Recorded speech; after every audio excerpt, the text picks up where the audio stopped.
हाँ तो स्टूडेंट्स हम लोग फ्रॉम वाला केस पढ़ रहे थे, ठीक है। और फ्रॉम वाले केस का एक क्वेश्चन भी हम लोग लगा लेते हैं। यहाँ पे देखिए मैंने एक क्वेश्चन लिख रखा है कि ए और बी दो पार्टनर्स हैं जो आपस में 7:3 के रेशियो में प्रॉफिट शेयर कर रहे हैं, ठीक है ना। 7:3 का जो इनका पहले का रेशियो है, उन्होंने एक नया पार्टनर सी को एडमिट किया जिसका शेयर्स उन्होंने डिसाइड किया कि वो 3/7 होगा। 3/7 शेयर पे उन्होंने डिसाइड किया। अभी इससे पहले हम लोग ने परसेंटेज की फॉर्म में बात करी थी, यहाँ पे हम शेयर्स या रेशियो की फॉर्म में बात कर रहे हैं, ठीक है। विच ही टेक्स 2/7 फ्रॉम ए, जो 3/7 सी का हिस्सा है वो ए से उसने 2/7 लिया है और बी से उसने कितना लिया 1/7। देखिए यहाँ पर फ्रॉम वर्ड लगा हुआ है जो मैंने आपको लैंग्वेज में बताया था। तो अगर फ्रॉम वर्ड दिख जाए तो बस आपको कुछ नहीं करना, आपको सीधा सीधा माइनस करना है और कुछ नहीं। तो देखिए कैसे सॉल्व किया जाएगा। सबसे पहले यहाँ पे मैंने ए लिख लिया, बी एंड सी, ये 3 पार्टनर्स हो गए मेरे पास। अभी शुरुआत में 2 पार्टनर थे, तो शुरुआत में अगर हम देखें तो ए का हिस्सा कितना है, रेशियो ए का है 7/3। अगर 7/3 है और सी का ए का हम शेयर निकालेंगे तो वो आपका आ जाएगा 7/10। इसी तरह से तो हम लोग रेशियो को सॉल्व करते हैं। टोटल शेयर अगर हम देखें तो 7/10 ए का हो जाएगा। बी का शेयर कितना है इनिशियल शुरुआत में कितना था, 3/10 बी का हो जाएगा। और सी का कितना है, सी का तो अभी कुछ है ही नहीं, तो सी का भी छोड़ दो क्योंकि सी एडमिट नहीं हुआ था। फिर उसने कहा सी एडमिट हुआ है जिसमें से उसने कहा है कि 3/7 शेयर्स सी का होगा, जो ए से वो कितना लेगा 2/7 और बी से कितना लेगा 1/7। तो मैंने बताया था फ्रॉम वाले केस में जितना वो शेयर ले रहा है वो आपको माइनस कर देना है। तो ए के शेयर्स में से 2/7 माइनस कर देंगे और बी के शेयर्स में से हम 1/7 माइनस कर देंगे। तो बताओ सी का शेयर्स कैसे निकलेगा, 2/7 प्लस 1/7 मिला के कितना हो जाएगा 3/7। तो देखो सी का शेयर 3/7 है मेरा जो उसने कहा था, ठीक। इनका कैलकुलेशन करके सॉल्व कर लेते हैं। सबसे पहले कैलकुलेशन करने के लिए हमें एलसीएम लेना पड़ता है। यहाँ पे एलसीएम लोगे तो ये आपका आ जाएगा 49 माइनस ये आपका आ जाएगा 20, ठीक है। जब आप इसको सिंप्लीफाई करोगे तो ये बन जाएगा 29/70। क्लियर हो गई बात ये। तो ए का अगर हम देखें नया शेयर जो ए का निकल कर आया है वो 29/70 है। सिमिलरली जब आप बी का कैलकुलेट करोगे तो बी का भी एलसीएम 70 आएगा, ठीक है। और 10 7 तो ये 21 माइनस 10, तो ये आपका आ जाएगा 11/70, ठीक है।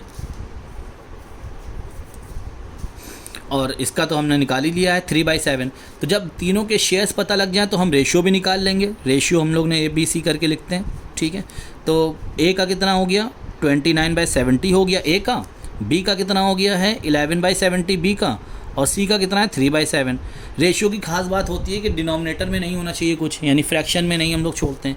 तो जो कॉमन एलसीएम है तो उससे हम लोग मल्टीप्लाई कर देंगे। तो जब आप इस तीनों का एलसीएम लोगे तो 70 आएगा। 70 का इसमें मल्टीप्लाई करोगे तो यहाँ पर बचेगा 29, यहाँ पे बचेगा 11 और यहाँ पे बचेगा 30। क्लियर हो गई मेरी बात। तो ये आ गया हमारा नया रेशियो, डन।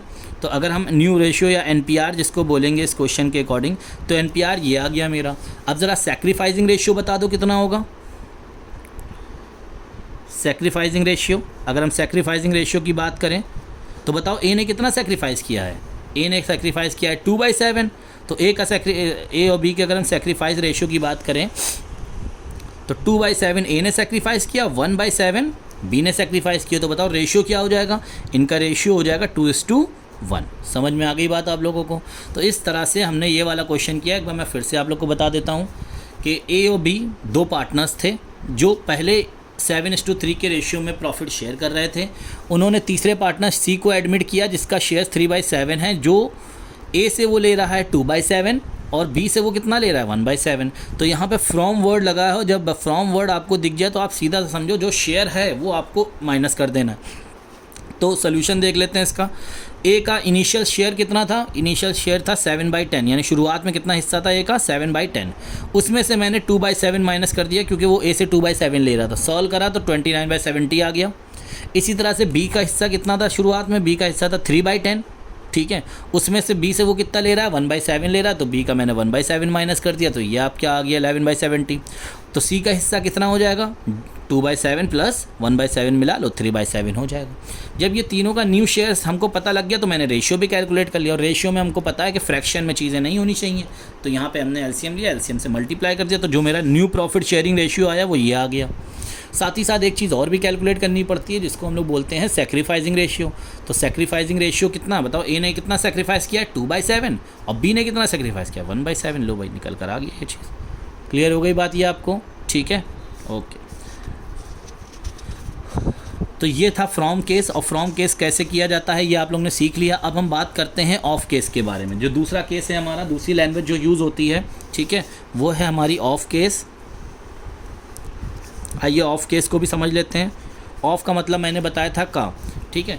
तो इस क्वेश्चन की लैंग्वेज में क्या होगा, पहले इसको परसेंटेज की फॉर्म में एक बार क्लियर समझ लेते हैं। वही वाला एग्जांपल मैं लेता हूँ कि ए एंड बी ये दो पार्टनर्स थे।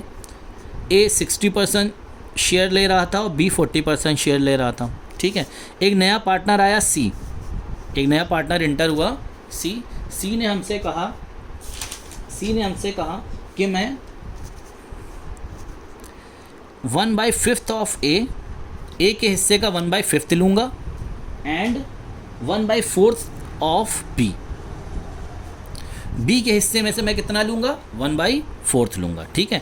अब यहाँ पर सबसे पहली समस्या ये है कि उसने हमसे डायरेक्ट नहीं बताया कि मुझे ए से कितना हिस्सा चाहिए है, बी से कितना हिस्सा चाहिए। उसने ये बताया ए का जो हिस्सा है उसका 1/5% हम लेंगे, यानी वो डायरेक्टली आपसे नहीं बता रहा है कितना शेयर लेना है। तो क्या फ़र्क पड़ता है, हम निकाल लेंगे उसको कितना शेयर चाहिए, ठीक है। उसने ये चीज़ तो बता दी ना हमको। यहाँ पिछले वाले क्वेश्चन में उसने हमको डायरेक्टली बता दिया था कि ए से 10% दे दो और बी से हमको 5% दे दो, लेकिन यहाँ पे उसने डायरेक्ट हमको नहीं बताया है। उसने यहाँ पे थोड़ा सा घुमा के कह दिया है कि भैया ए का जो भी हिस्सा है उसका 1/5 हमको दे दो और बी का जितना हिस्सा है उसका 1/4 हमको दे दो। तो ठीक है, ये देख लेते हैं कैसे निकालना है। ए का हिस्सा कितना है, सबसे पहले तो 60% है। 60 का 1/5 अगर आप कैलकुलेट करोगे तो कितना आ जाएगा, 12%। क्लियर हुई मेरी बात, ठीक है। इसी तरह से बी का हिस्सा कितना है हमारा, 40% है। 40 का जब आप 1/4 कैलकुलेट करोगे तो ये आपका आ जाएगा 10%, ठीक। तो भैया देखो हमने पता लगा लिया कि वो ए से कितना हिस्सा लेगा, 12%, और बी से कितना हिस्सा लेगा, 10%। अब ये क्वेश्चन आपका बिल्कुल पुराने वाले क्वेश्चन की तरह हो गया, जैसे हमने पुराने वाला क्वेश्चन किया था।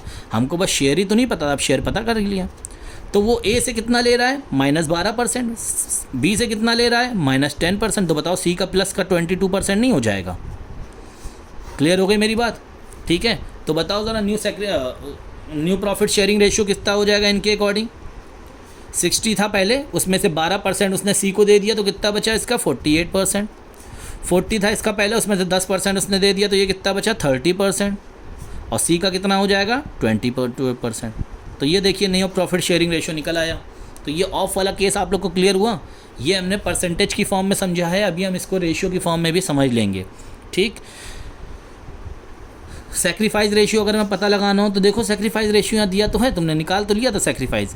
ए कितना सेक्रीफाइस कर रहा है, 12%, बी कितना सेक्रीफाइस कर रहा है, 10%। तो यही उनका सेक्रीफाइसिंग रेशियो हो जाएगा, ये उसका सेक्रीफाइसिंग रेशियो हो जाएगा, सेक्रीफाइस।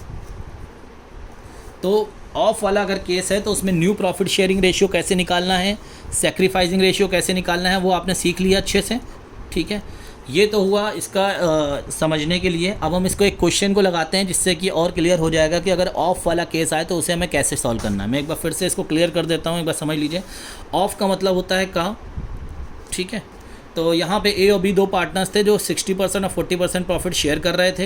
एक नया पार्टनर सी एडमिट हुआ, उसने कहा हम ए के हिस्से का 1/5 लेंगे, बी के हिस्से का 1/4 लेंगे। यानी उसने डायरेक्ट नहीं बताया कितना हिस्सा, बस उसने ये कहा ए का जितना हिस्सा है उसका 1/5 हमको दे दो और बी का जितना हिस्सा है उसका 1/4 हमको दे दो, ठीक है। तो हमने कहा ठीक है, हम आपका जो है जो हिस्सा है वो निकाल लेते हैं।